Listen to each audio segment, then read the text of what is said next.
तर मित्रांनो, एक विचित्रच प्रकारचा अपघात घडला आज सकाळी की आपला जो बॉलिवूडचा सुपरस्टार आहे सैफ अली खान, त्याच्यावर कोणीतरी हल्ला केला चाकूने. जेव्हा तो घराच्या बाहेर निघाला होता तेव्हा अ, असं म्हटलं जातं की ते चोर होता आणि चोरी करण्यासाठी तो घरात घुसला.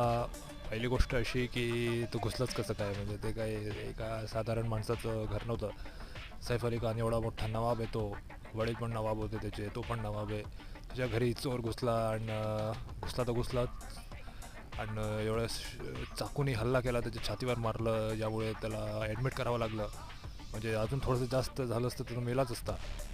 तर एवढा मोठा सुपरस्टार, कितीतरी कोटीचा मालिक, तो जर सुरक्षित नसेल मुंबईत किंवा आपल्या देशात, तर साधारण सामान्य माणूस तर सोडाच, त्याला तर कुणीच वाचवायला येणार नाही. म्हणजे